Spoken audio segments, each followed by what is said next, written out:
लोग विपक्षी को भ्रष्टाचारी कहते हैं, बेईमान कहते हैं, लेकिन आप अपने विपक्षी को ईमानदार कह रहे हैं, तो क्या ईमानदारी पे आप उनका विरोध करिएगा? यहाँ बात सिर्फ ईमानदारी की नहीं है, मैं खुद ईमानदार हूँ। उनको आपके बारे में पता ही नहीं, वो जानते ही नहीं कि चंद्र प्रकाश सिंह है कौन। अब एक बात बताता हूँ कि सिर्फ साइकिल पे घूमने से या मोटरसाइकिल से घूमने से या बड़ी गाड़ी से घूमने से कोई फर्क नहीं पड़ता। कि अभी जो विधायक हैं साइकिल से चल रहे हैं और आप जब चुनाव लड़ने के लिए 1.5 करोड़ की गाड़ी से आ रहे हैं। साइकिल से चले, मोटरसाइकिल से चले या 1.5-2 करोड़ की गाड़ी से चले, उसका कोई मीनिंग नहीं है। यहाँ पे हम जनता की सेवा में आए, चाहे बड़ी गाड़ी से चले या छोटी गाड़ी से चले। हम जनरली पैदल चलना पसंद करते हैं। आज के बेगूसराय में तमाम फैक्ट्रियां हैं, तमाम इंडस्ट्रीज हैं, फिर भी यहाँ बेरोजगारी है। नमस्कार, प्रणाम, मैं गोपाल जी और आप देख रहे हैं बिहार जूम। अभी हम बेगूसराय के तेघड़ा विधानसभा में हैं और तेघड़ा विधानसभा में लगातार जो है कई वर्षों से ये धमाल मचा रहे हैं। इनका नाम है चंद्र प्रकाश सिंह। आप लोग तो जानते ही होंगे, क्योंकि जितना भी ई रिक्शा है, चाय पे चर्चा है, सिलाई कढ़ाई का प्रशिक्षण का केंद्र है, सारा इन्हीं के द्वारा करवाया गया। अब बहुत सारा सवाल है, आपका भी सवाल है, आपसे हमने वादा किया था कि जब भी इनसे मिलेंगे तो आपका सवाल जरूर पूछेंगे। तो सबसे पहले आपका स्वागत है बिहार जूम में। बहुत बहुत धन्यवाद बिहार जूम को, आप आए, बहुत खुशी है, बहुत बहुत धन्यवाद आपको। तो स्टार्ट करते हैं। अभी हाल ही में जो आपने जनसुराज से इस्तीफा क्यों दे दिया, क्यों गुस्सा हो गए? देखिए, गुस्सा होने की बात नहीं है, क्योंकि मैं प्रखर समाज सेवी हूँ और शुरू से ही मैं काम करता रहा हूँ, जनता के बीच रहा करता हूँ। और भले मेरे को साल में 1 महीना, 2 महीना, 10 दिन, 5 दिन का समय मिलता है, लेकिन जब भी आता हूँ तो जनता के लिए सोचता हूँ, समाज सेवा की बात करता हूँ और सबसे जुड़ने की कोशिश करता हूँ। तो चूंकि टाइम कम रहता है, साल में आप 5 दिन आते हैं, 7 दिन आते हैं, कितना जुड़ेंगे, फिर भी कोशिश करता हूँ कि मैं सबसे जुड़ूं। ये तो मेरा शुरू से ही था आइडिया और मैं हमेशा करता रहता था। अभी बात उठी है जनसुराज की, तो जनसुराज में मैंने महसूस किया कि ऊपर तो विजन बहुत अच्छा है, प्रशांत किशोर जी बहुत अच्छा भाषण देते हैं, अच्छे अच्छे बात करते हैं और बिहार को बदलने की बात होती है, लेकिन बिहार का बदलाव इतनी आसानी से होने वाला नहीं है। आपको पता है कि जो भी पार्टियां थी आई और 40 साल से कुछ भी नहीं कर पाई। पलायन हो रहा है, बेरोजगारी बढ़ रही है, यहाँ से लोग जा रहे हैं दिल्ली, मुंबई, कलकत्ता, मद्रास, चेन्नई, हैदराबाद और तरह तरह के सिटियों में, जगह जगह सिटियों में जा रहे हैं। उसका क्या कारण है? आपको पता है कि श्रमजीवी एक्सप्रेस खोला गया है बिहार से मजदूरों के लिए। यहाँ से मजदूरी करने के लिए पलायन करो, आप यहाँ से जाओ बाहर और मजदूरी का काम करो। मतलब इसमें जनसुराज छोड़ने की कहाँ से बात आ गई? जी, वहीं पे आ रहा हूँ, उसी बात पे आ रहा हूँ, क्योंकि समाज को बदलना है, गांव को बदलना है और बिहार को बदलना है, तो इतनी जल्दी नहीं बदल सकती। इसके लिए जमीन से जुड़ना होगा और जनसुराज में मैंने महसूस किया कि जो कार्यकर्ता हैं वो जमीन से जुड़े हुए नहीं है। इनकी जेएसपीटी है वो पूरा देखभाल करती है और जो रिपोर्टिंग करती है वो निचले लेवल पे रिपोर्टिंग करती है, वो गलत होता है, भ्रामक होता है, सच्चाई से दूर होता है। उनको समझने में ये नहीं है कि हमारे विंग कमांडर रंजीत कुमार जो एक बहुत बड़े योद्धा एयरफोर्स में थे और उनको जो है जनसुराज छोड़ना पड़ा। क्यों छोड़ना पड़ा? जबकि आप पता कर लीजिए कि जनसुराज में सबसे मेहनत करने वाला एक ही शख्स था, that is wing commander Ranjit Kumar. और मटिहानी विधानसभा में हर कोई बच्चा जानता है कि कितना मेहनत किया गया और उसी तर्ज पे हम यहाँ भी काम कर रहे थे और अच्छा काम कर रहे थे और मौका मिला तो ठीक है, जनसुराज ज्वाइन करेंगे, क्योंकि जनसुराज एक अच्छी पार्टी है, ये हम लोगों को आइडियोलॉजी था। लेकिन जब निचले लेवल पे देखा तो यहाँ पे एक भी कार्यकर्ता आपको तेघड़ा विधानसभा में जनसुराज का नजर नहीं आएगा। और आप कल का या परसों का ही तो बात है, हाल फिलहाल की बात है, परसों ही हुआ है, जनसभा हुआ है, रैली हुआ है, बिहार बदलने की रैली हुआ है प्रशांत किशोर के द्वारा। और वहां पे आपने जो भीड़ देखा है वो 10,000 भी भीड़ नहीं होगी, जो कि पूरे बिहार की जनता आना था वहां पे। बिहार को बदलने की बात थी, बिहार को बदलने का गूंज उठ रहा था। तो वैसे केस में आप समझ सकते हैं कि धीरे धीरे जो पब्लिक है वो जान चुकी है। पहली बात तो आपका विजन होना चाहिए।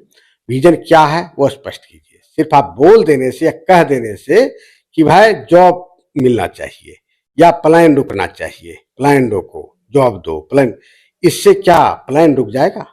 जॉब मिल जाएगा? अच्छा, इसीलिए आप छोड़ दिए? आपके बेगूसराय में तमाम फैक्ट्रियां हैं, तमाम इंडस्ट्रीज हैं, फिर भी यहाँ बेरोजगारी है। और आप 10 फैक्ट्री और लगा देंगे तो क्या बेरोजगारी खत्म हो जाएगी? नहीं, मेरे सवाल पे आप नहीं है, मेरे सवाल का ये जवाब नहीं हुआ सर। मेरा सवाल ये था कि आप जनसुराज से इस्तीफा क्यों दिए? क्या आप भीड़ देख के दे दिए? क्या मतलब जिस प्रशांत किशोर का रैली है, जिस प्रशांत किशोर को देख के हम ज्वाइन किए जनसुराज, उस प्रशांत किशोर को सुनने के लिए 10,000 आदमी नहीं आया तो हम तेघरा विधानसभा में अकेले रह जाएंगे इसलिए इस्तीफा दे दिए? जी नहीं, वो बात नहीं है। मुद्दा ये है कि विचारधारा अच्छी है और विचारधारा अच्छी लेकर के वो चल रहे हैं, लेकिन उसका इम्प्लीमेंटेशन निचले लेवल पे नहीं हो रहा था। क्या आपसे पैसा का भी डिमांड किया गया था? पैसा की कोई डिमांड नहीं है। जैसे हम जो सुने उनका नॉमिनल फी है वो सभी जितने भी एसएससी में ज्वाइन किए हैं यानी उम्मीदवारी पेश किए हैं सभी से 21,000 रुपया लिया गया था। 21,000 रुपया एक शख्स से विधायक कैंडिडेट बनने के लिए, फॉर्म भरने के लिए, फॉर्म भरने के लिए लिया गया है और सब जगह लिया गया, हर उम्मीदवार से लिया गया है। जी जी जी। अच्छा, अब सवाल ये उठता है, जो जैसे मेरी जो जानकारी है कि आपके पास 22 कंपनियां हैं, आप एयरफोर्स में थे, स्टेट बैंक के मैनेजर थे, हैदराबाद में थे, सिक्योरिटी का सर्विस चलता है, मेस चलता है, सब कुछ चलता है, 1.5 करोड़ की गाड़ी पे चढ़ते हैं, सोना का ब्रेसलेट देख रहे हैं, अंगूठी देख रहे हैं, 12,000 का घड़ी देख रहे हैं, चश्मा, पूरा मेंटेनेंस, वेल मेंटेनेंस रहते हैं। तो फिर आखिर जब आपके पास सारी सुविधाएं हैं तो फिर क्या जरूरत पड़ गई गरीबों की, जनता की मदद के लिए? देखिए, मैं अपनी सुविधा के लिए तो नहीं आया हूं। आपको पहले भी बताया था कि मैं जनता की सेवा के लिए बना हूं और भगवान ने मुझे जनता की सेवा के लिए भेजा है। और मेरे को सपना आता था उस समय कि मैं हैदराबाद में रह रहा हूं, दिल्ली, मुंबई, कलकत्ता में रह रहा हूं और आप तो आराम से रह रहे, आराम से जी रहे हो और सारी सुख सुविधाएं आपके पास है, लेकिन आपके गांव, समाज और जिला के नागरिकों के पास क्या है? क्या सुविधा है? क्या आपका जीवन बना है समृद्धि, अपनी समृद्धि के लिए नहीं। समृद्धि तो मिल गई, सब कुछ हमको मिल गया है, लेकिन जनता को भी वही चीज मिलना चाहिए जो हमें मिला है। भगवान उनको भी वही चीज करे तो कैसे होगा? सिर्फ बोलने से नहीं होगा, सिर्फ विचारधारा से नहीं होगा। बड़ा बड़ा विचारधारा है, उसको इम्प्लीमेंट करना जरूरी है और इम्प्लीमेंट करने के लिए कोई विजन नहीं है जनता के पास में, किसी उम्मीदवार के पास में। और उम्मीदवार क्या करे? उनके पास आना है, जाना है, जनता से कोई मतलब नहीं है। मैं देखा यहाँ पे कि जो भी उम्मीदवार थे, इस अभी वाले भी, इससे पहले वाले भी, वो आए और चले गए। और जनता के बीच में जाता हूं तो बोलते मैं जानता भी नहीं हूं, 4 साल पहले आए थे, 5 साल होने वाला है, और आए और चले गए और हमारी समस्या ज्यों की त्यों धरी रह गई। तो सवाल मेरा ये बनता है कि आपके जो, जिनके आप विरोध में खड़े हैं, क्योंकि जो अभी जीते हुए उन्हीं का विरोध करना है, तो जिनके आप विरोध में खड़े हैं वो साइकिल से घूम के विधानसभा जीत लिए और साइकिल वाले विधायक के नाम से जाने जाते हैं राम रतन सिंह जी। लेकिन आप जो है 1.5 करोड़ की गाड़ी पे चढ़ते हैं, ब्रासलेट पहनते हैं सोना का, ये क्या टाइटन का घड़ी है 12,000 का, सोना का अंगूठी है। तो फिर कितना मुश्किल रहेगा जनता के दिल में अपना विश्वास जमा पाना कि वो साइकिल से भी घूमते हैं, हम 1.5 करोड़ की गाड़ी से भी घूम के आपका जो है भरोसा बनाए रखेंगे।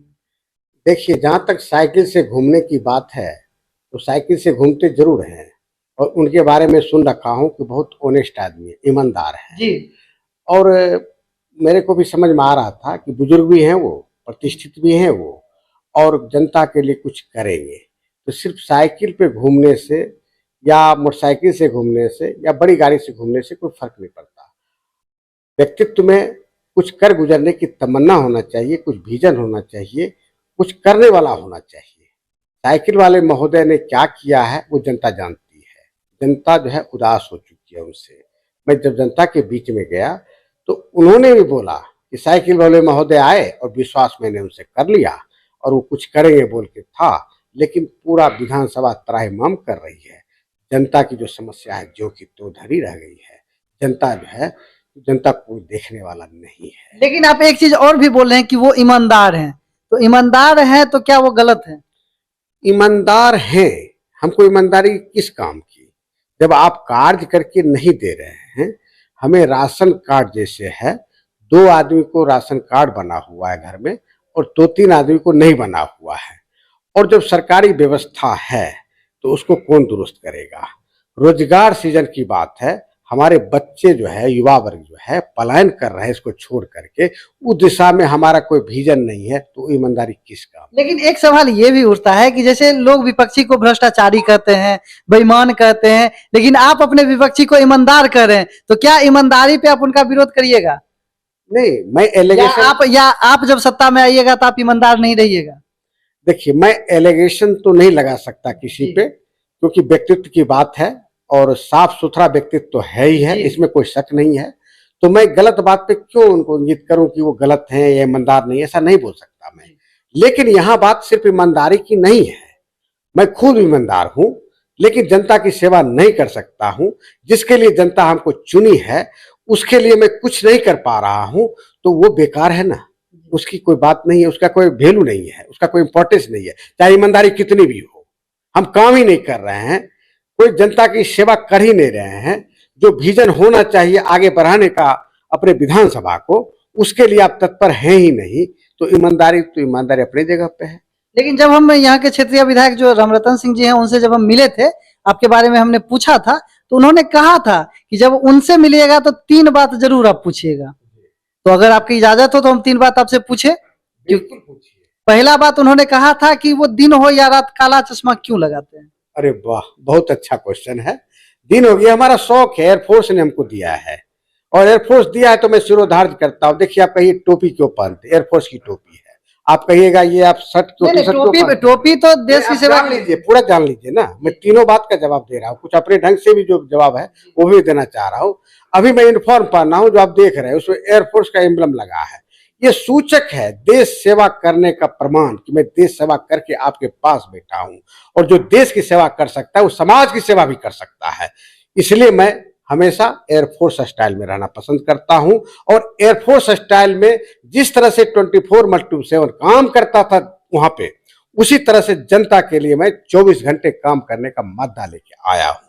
लेकिन जब हम पहली बार मिले थे रामरतन सिंह जी से और आपके बारे में हमने जब पूछा था उनसे, तो उन्होंने कहा था कि कौन है ये चंद्र प्रकाश। मतलब ये आश्चर्य वाली बात है कि जिनके विरोध में आप चुनाव लड़ने वाले हैं, जिनके विरोध में उनके विधानसभा में आप जगह जगह घूम रहे हैं, उनको आपके बारे में पता ही नहीं, वो जानते ही नहीं कि चंद्र प्रकाश सिंह है कौन। अब एक बात बताइए, नीति आयोग तक हमको सराह दिया है। दूसरी बात है, 8 साल से लगातार मैं जनता की सेवा कर रहा हूं, और जिला स्तर नहीं, जिला के बाहर स्तर तक पूरे बिहार के लोग हमारे पास आते हैं, और जहां भी जाता हूं तो लोग यही बोलते हैं, यस यही तो है जो मेधा प्रतियोगिता परीक्षा कराते हैं, और यही मोटरसाइकिल बांटते हैं, यही लैपटॉप बांटते हैं।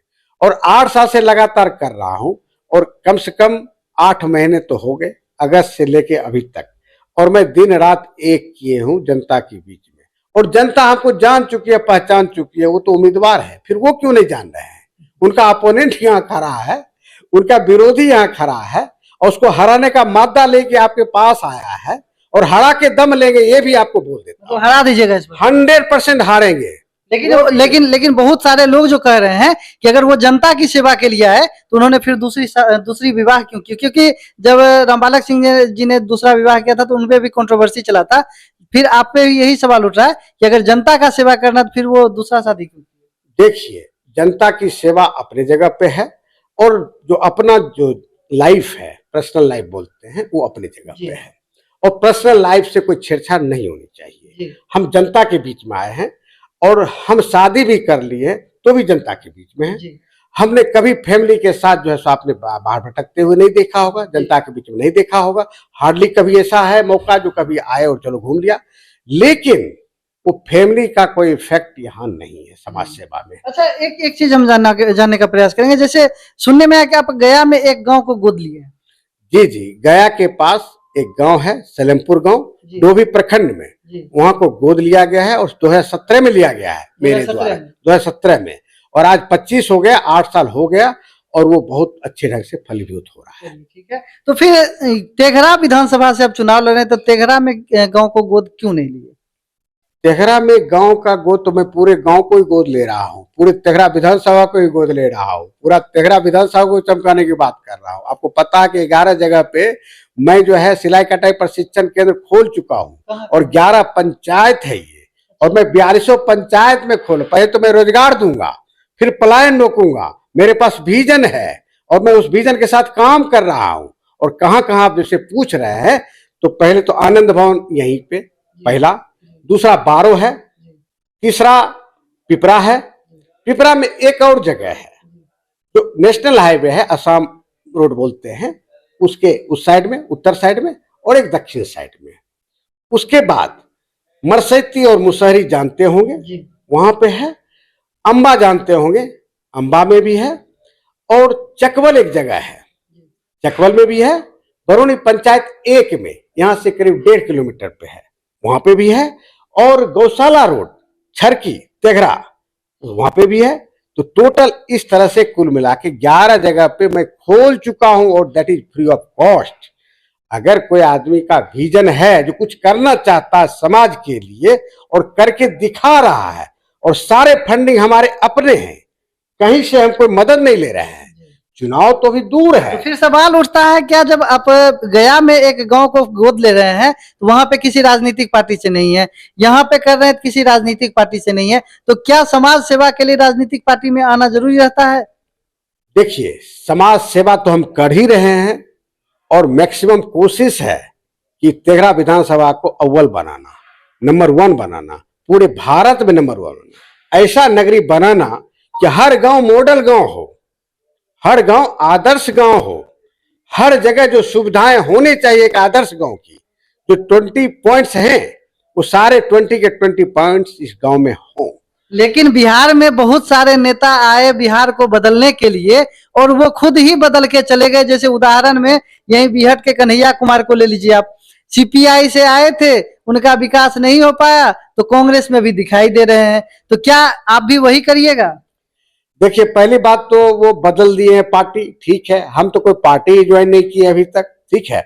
फिर भी हम आगे चले जा रहे हैं एकला चलो रे की भांति, और लोग हमको, जनता लोग चाहने लगी है। और चाहने का वजह यही है कि काम करने वाला योद्धा आपके बीच में आया है, और कर गुजर की तमन्ना लेके आया है, कुछ कर गुजरना चाहता है, बड़ा करना चाहता है, और उस मोटिव को लेके, उस उद्देश्य को लेके आगे बढ़ता जा रहा है। तो सर, अब आखिरी सवाल मेरा रहेगा, जो एक आदमी एयरफोर्स की नौकरी जब रिटायर करते हैं, बैंक मैनेजर रहते हैं, सब कुछ उनके पास है, 22 कंपनियां हैं, बिहार में एक गांव को गोद लेते हैं, इतना सिलाई मशीन खोलते हैं, सिलाई मशीन देते हैं, सिलाई सेंटर खोलते हैं, क्रिकेट स्टेडियम में जाके टूर्नामेंट करवाते हैं, बच्चों को प्रतिभा खोज करवाते हैं, तो आखिर चंद्र प्रकाश सिंह किस पार्टी से चुनाव लड़ेंगे? देखिए, पार्टी का डिसीजन अभी नहीं हुआ है, चाहे कोई भी पार्टी को ले ले, अभी टिकट तो नहीं बट रही है, पहली बात जी। दूसरी बात, मेरा संपर्क हर पार्टियों से है। हर पार्टी, हर नेता, बड़े बड़े नेता, चाहे केंद्रीय मंत्री हो, चाहे बिहार के मंत्री हो, चाहे वो कोई एमपी एमएलए हो, मैं सबसे मिला हूं, और हर आदमी हमको जानते हैं, और मैं जो काम करके दिखा रहा हूं उससे सभी खुश हैं। और वो बोलते हैं कि चंद्र प्रकाश बाबू, आप रेडी रहिए, आपके पास समय है, 2-3 महीना और मेहनत करना है, और मई और जून में डिसीजन होने वाला है, किसको टिकट देना है, किसको नहीं देना है। हो सकता है कि आपका भी नंबर आ सकता है। लाइन यहाँ लंबा है, लेकिन कोई बात नहीं, हम चुनेंगे उसको जो काम करने वाला हो, जनता के बीच वाला हो, जो जनता में पॉपुलर हो, जनता के लिए कुछ कर गुजरने की तमन्ना लेके आगे बढ़ता हो, और निश्चित रूप से आपका चयन हो सकता है। इसलिए हमको 2 महीने का टाइम दिया जाए, ये हर पार्टी के नेता बोल रहे हैं। तो अभी आपने देखा कि हमारे साथ अभी जुड़े हुए थे तेघरा विधानसभा से चंद्र प्रकाश सिंह, तो इनके बारे में क्या कहना है हमारे कमेंट बॉक्स में जरूर बताएं। क्या इनका जो कार्य, सामाजिक कार्य हो रहा है, क्या अच्छा है, क्या ऐसे ही होना चाहिए हर विधानसभा में, तो सारी चीजें जो है कमेंट बॉक्स में जरूर बताएं।